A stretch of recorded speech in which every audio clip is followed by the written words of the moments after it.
সব মিষ্টি কটা কিন্তু ওই একই রকম ভাবে নরম তুলতুলে হয়েছে। উল্টে পাল্টে ভেজে নিয়েছি, আর দেখুন খুব সুন্দর কিন্তু একটা কালার এসে গেছে। এই দেখুন ভিতরটা পুরো রসে ভরা। দেখুন একটা মিষ্টিও কিন্তু এখানে খুলে যায়নি, ফেটে যায়নি, ভেঙে যায়নি, কিচ্ছু না। আর ভিতর পর্যন্ত রসটা গেছে। শুধুমাত্র সুজি দিয়ে কিন্তু এরকম নরম তুলতুলে মিষ্টি বানিয়ে নিতে পারবেন। এই দেখুন সব মিষ্টিগুলো কিন্তু তেলের উপরে ভেসে গেছে। নমস্কার বন্ধুরা, পিউ রান্নাঘরে আরো একটা নতুন রেসিপিতে আপনাদের সকলকে স্বাগত জানিয়ে আজকের রেসিপিতে আমি শেয়ার করব সুজি দিয়ে তৈরি দারুণ স্বাদের একটা ভাজা মিষ্টির রেসিপি। আর আজকের এই মিষ্টিটা বানানোর জন্য বাড়িতে থাকা মাত্র হাতে গোনা কয়েকটা উপকরণের দরকার পড়বে। আর যেরকম উপকরণ কম লাগে তেমনই কিন্তু বানিয়ে নেওয়া খুব সহজ এবং খেতেও খুবই ভালো লাগে। তো বন্ধুরা অবশ্যই কিন্তু পুরো রেসিপিটা শেষ পর্যন্ত দেখবেন। আশা করছি আজকের রেসিপিটা দেখতে আপনাদের সকলে ভালো লাগবে। আর যদি নতুন বন্ধু হয়ে থাকেন তাহলে কিন্তু অবশ্যই আমাদের চ্যানেলটিকে সাবস্ক্রাইব করে এবং আমাদের ফেসবুক পেজটিকে ফলো করে আমাদের পাশে থাকবেন। তো চলুন রান্নাঘরে গিয়ে আজকের রেসিপিটা শুরু করি। যেহেতু সুজির মিষ্টি বানাবো তার জন্য একটা বাটিতে আমি 100 গ্রাম সুজি নিয়ে নিয়েছি।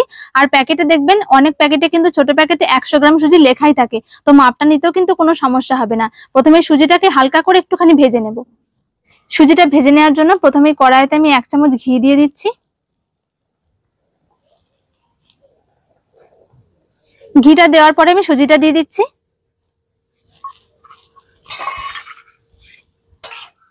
আর সুজিটা ভাজার সময় কিন্তু আঁচটা অবশ্যই করে কম করে রাখতে হবে, যেন সুজিটা পুড়ে গিয়ে লাল না হয়ে যায়। আর চেষ্টা করবেন একটু ঘি দিয়েই ভাজার, তাহলে কিন্তু সেন্টটা খুব সুন্দর আসে। তেল দিয়ে ভাজলেও হয়, তবে ঘি দিয়ে ভাজলে কিন্তু বেশি ভালো লাগে। একদম হালকা আছে, সুজিটাকে হালকা করে একটু নেড়ে নিয়েছি। দেখুন কালারটা কিন্তু পাল্টায়নি, শুধু কাঁচা গন্ধটা চলে যাবে তাহলেই হবে। এরপর আমি ময়দা দিয়ে দেবো। আর একটা চামচ মেপে আমি এরকম উঁচু উঁচু 2 চামচ ময়দা দিচ্ছি।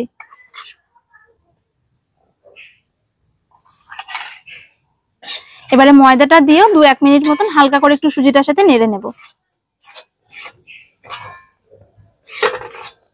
সুজি আর ময়দাটা 2-1 মিনিট মতন করে নেড়ে নিয়েছি। বেশ ভাজা হয়ে এসছে আর ভাজার একটা গন্ধও বেরোচ্ছে। এবার আমি জল দিয়ে দেবো। আর এই বাটিটার মাপ করে আমি সুজিটা যখন নিয়েছিলাম তখন কিন্তু এতটা মতন সুজি ছিল, পুরোটা ভর্তি ভর্তি ছিল না। তাই যতটা সুজি ঠিক তার ডবল কিন্তু জল দিতে হবে। দেখুন পুরো বাটিটা কিন্তু আমি জলে ভর্তি করে নিইনি, একটুখানি কম রেখেছি। ঠিক এরকমই মাপ করে 2 বাটি জল দেব। ওই একই মাপ করে আরো 1 বাটি জল দিয়ে দিচ্ছি। একটুখানি দিচ্ছি এলাচের গুঁড়ো, আর খুব সামান্য একটু লবণ দিচ্ছি। সবকিছু দেওয়া হয়ে গেছে। এবারে সুজিটার সাথে মিশিয়ে নেব।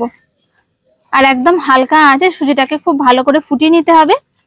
আস্তে আস্তে করে জাল দিয়ে এইভাবে নাড়াচাড়া করতে হবে, তাহলে দেখবেন সুজিটাও সেদ্ধ হয়ে যাচ্ছে আর খুব সুন্দর কিন্তু আস্তে আস্তে একটা ডো তৈরি হয়ে যাবে। 1-1.5 মিনিট মতন একটু নাড়াচাড়া করে নিয়েছি হালকা আঁচে। দেখুন আস্তে আস্তে কিন্তু ডোটা তৈরি হয়ে আসছে। আর এই সময় কিন্তু অনবরত নাড়াচাড়া করতে হবে, যেহেতু ময়দা দেওয়া রয়েছে তার জন্য কিন্তু এটার মধ্যে একটুখানি দলা পেকে যেতে পারে। আর আমি এখানে জল দিয়েই বানাচ্ছি, আপনারা কিন্তু এর জলের পরিবর্তে দুধও ব্যবহার করতে পারেন।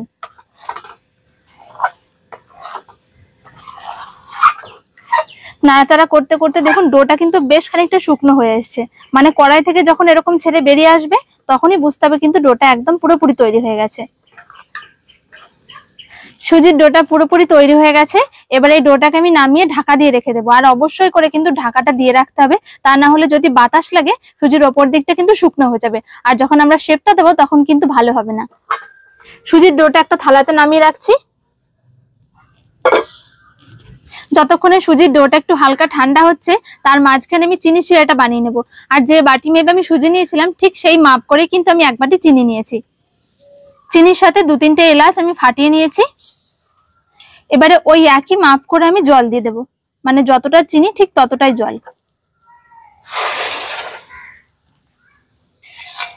চিনিটা গলে শুধুমাত্র একটু ফুটে গেলে কিন্তু চিনি শিরাটা তৈরি হয়ে যাবে।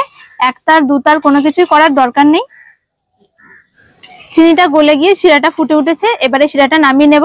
খুব বেশি কিন্তু জাল করা যাবে না, কারণ শিরাটা যদি বেশি ঘন হয়ে যায় তাহলে কিন্তু মিষ্টির মধ্যে রসটা যাবে না। শিরাটা দেখুন খুব সুন্দরভাবে ফুটে উঠেছে। এবারে গ্যাসটা বন্ধ করে দিচ্ছি। এরকমই একটা পাতলা শিরার দরকার। চিনি শিরাটাকে আমি ঢাকা দিয়ে রেখে দেবো যাতে করে হালকা একটু গরম থাকে। আর এদিকে চিনি শিরাটা করতে করতে কিন্তু ডোটাও বেশ হালকা একটু ঠান্ডা হয়ে এসছে। এর সাথে সাথে আমি এবার মিষ্টি শেপগুলো বানিয়ে নেব।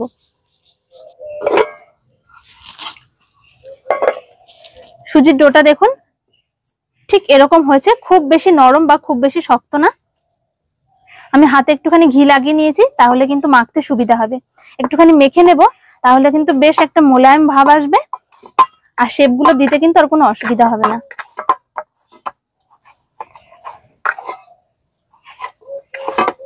চাকির ওপর একটুখানি ঘি দিয়ে দিচ্ছি, আর এখানে ঘিয়ের পরিবর্তে তেলও দিতে পারেন। ভালো করে একটু সব দিকে লাগিয়ে নিচ্ছি, যাতে করে শেপটা দেওয়ার সময় আটকে না যায়। এবারে যে ডোটা মেখে রেখেছিলাম সেটা দেখুন বেশ খানিকটা মসৃণ হয়ে গেছে। একটুখানি হাতে করে সমান করে নিচ্ছি, বেশ একটু সমান আর গোল করে মসৃণ করে নিয়েছি। এবার একটুখানি পাতলা করে বেলে নিচ্ছি, খুব বেশি মোটা করা যাবে না। একটু সমান করে আর গোল করে বেলে নিয়েছি, তবে শেপটা দেওয়ার জন্য একটুখানি সাইড থেকে কেটে দিচ্ছি এইভাবে। আর অবশ্যই করে কিন্তু চাকুতে একটুখানি ঘি কিংবা তেল লাগিয়ে নিতে হবে, তা না হলে কিন্তু আটকে যাবে। এগুলো দিয়ে আবার নতুন করে ডো তৈরি করে নেওয়া যাবে মিষ্টিগুলো। চার সাইডটা অল্প অল্প করে আমি একটু কেটে নিয়েছি। এবারে পিস গুলো করে নিচ্ছি এরকম ভাবে একটু লম্বা লম্বা করে।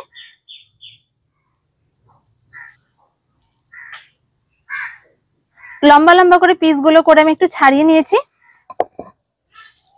এবার আমি এর থেকে চার চৌকো করে কয়েকটা শেপ কেটে নিচ্ছি। ছোট বড় কিংবা গোল মাঝারি যেরকম ইচ্ছা শেপগুলো দেওয়া যাবে।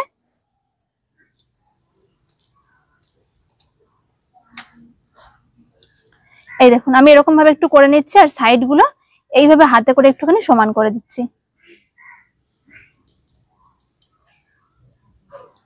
ঠিক এরকম মোটা রেখেছি, খুব বেশি মোটা রাখলে কিন্তু ভাজার সময় খুব একটা ভালো হবে না, আর তারপরে যখন চিনি শিরাটা যাবে এর মধ্যে তখন কিন্তু খুব একটা বেশি যাবে না।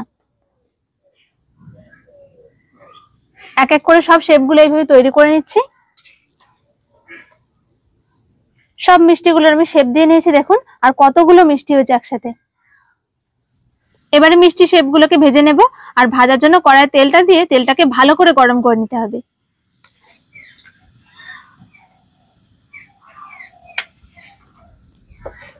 তেলটা ভালো মতন গরম করে নিয়েছি, আর তেলটা ঠিকঠাক গরম হয়েছে কিনা দেখার জন্য একটা মিষ্টি প্রথমে দিয়ে দেখছি। দেখুন দেওয়ার সাথে সাথে খুব সুন্দরভাবে বুদবুদ ওঠা শুরু করেছে, মানে তেলটা একদম ঠিকঠাক গরম আছে। এবারে বাকি মিষ্টিগুলো এক এক করে দিয়ে দিচ্ছি। একসাথে খুব বেশি দেব না, যেহেতু চার চৌকো শেপ তাই ভেঙে যাওয়ার চান্স থাকবে। অল্প কয়েকটা দিলাম। দেওয়ার পরপরই নাড়াচাড়া করবো না, এরকম ভাবেই দেখবেন ভাজা হবে আর আস্তে আস্তে ভেসে উঠবে। হালকা হালকা করে মিষ্টিগুলো তেলের উপরে ভাজতে শুরু করছে। এক পিঠ উল্টে দিচ্ছি। এই দেখুন এক এক করে কিন্তু সব মিষ্টিগুলোই ভেসে উঠছে।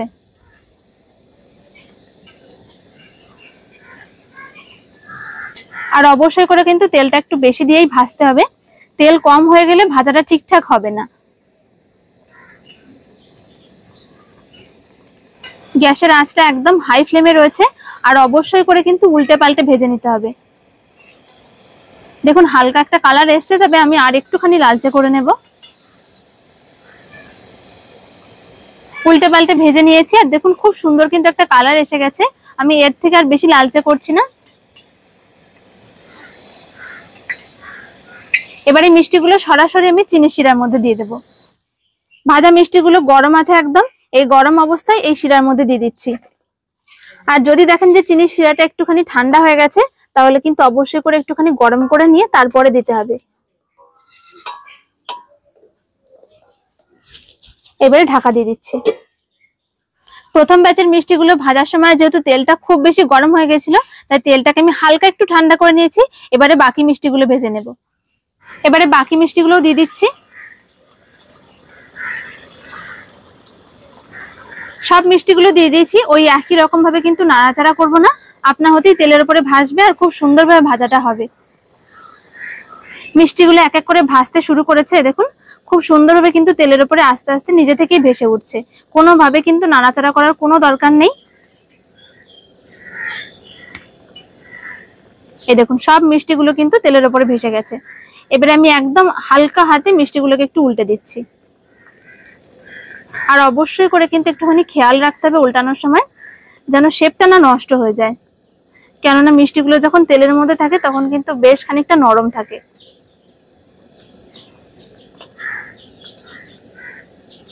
সব মিষ্টিগুলো তেলের উপরে ভেসে উঠবে যখন, তখন কিন্তু হালকা হাতে নাড়াচাড়া করে খুব সুন্দর একটা কালার নিয়ে চলে আসতে হবে। আর এই সময় কিন্তু আঁচটাকে অবশ্যই করে একদম হাইতে করে রাখতে হবে। যদি হালকা আঁচে ভাজা হয় তাহলে দেখবেন মিষ্টিগুলো আস্তে আস্তে ছেড়ে যাবে আর ভেঙে যাবে। একদম হাই আঁচে ভাজতে হবে, তাহলে দেখবেন মিষ্টিগুলো ভাঙবে না, তার সাথে সাথে খুব সুন্দর কালারও আসবে।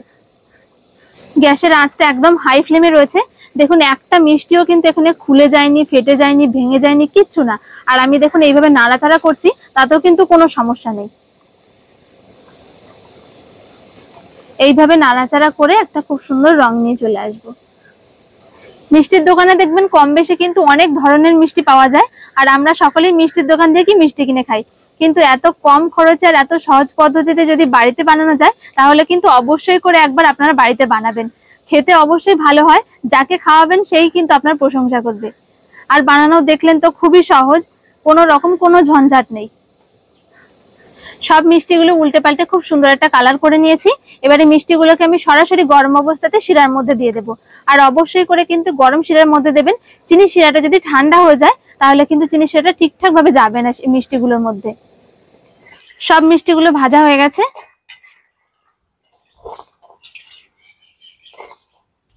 সব মিষ্টিগুলোকে খুব সুন্দর কালার করে ভেজে নিয়েছি। এবারে গরম মিষ্টিগুলো চিনি শিরার মধ্যে দিয়ে দেবো।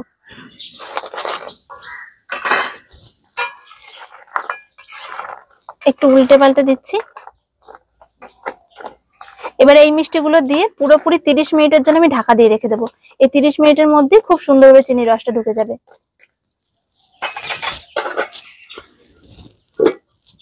মিষ্টিগুলোকে আমি পুরোপুরি 30 মিনিট চিনি শিরার মধ্যে ভিজিয়ে রেখেছিলাম। এবারে চলুন আপনাদের দেখাই মিষ্টিগুলো কেমন হয়েছে। মিষ্টিগুলোকে পুরোপুরি আধ ঘন্টা ঢেকে রাখার পর দেখাচ্ছি। দেখুন চিনি শিরাটা কতটা টেনে নিয়েছে, তার সাথে সাথে মিষ্টিগুলো কতটা ফুলে গেছে। দেখুন একটু কাছ থেকে দেখাচ্ছি মিষ্টিগুলো কিরকম নরম হয়েছে আর ভিতর পর্যন্ত রসটা গেছে। আর একটা মিষ্টি দেখাচ্ছি, দেখুন একদম পুরো নরম। এক এক করে মিষ্টিগুলো আমি প্লেটের মধ্যে সাজিয়ে নিচ্ছি। শুধুমাত্র সুজি দিয়ে কিন্তু এরকম নরম তুলতুলে মিষ্টি বানিয়ে নিতে পারবেন। মিষ্টিগুলো দেখুন দেখতে কতটা সুন্দর লাগছে আর কতটা লোভনীয় লাগছে। আর একটা মিষ্টি আমি কেটেও দেখাচ্ছি, দেখুন কতটা নরম হয়েছে।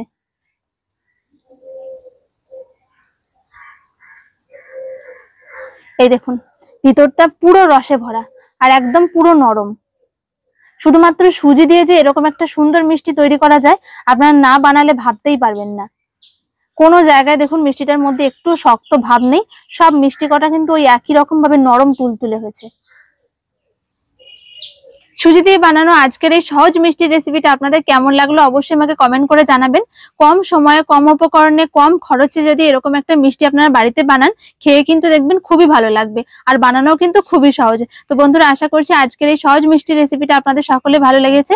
ভালো লাগলে অবশ্যই একটা লাইক শেয়ার কমেন্ট করবেন এবং আমাদের চ্যানেলটিকে সাবস্ক্রাইব করে আমাদের পাশে থাকবেন। দেখা হচ্ছে পরের ভিডিওতে। সকলে ভালো থাকবেন, সুস্থ থাকবেন। ধন্যবাদ।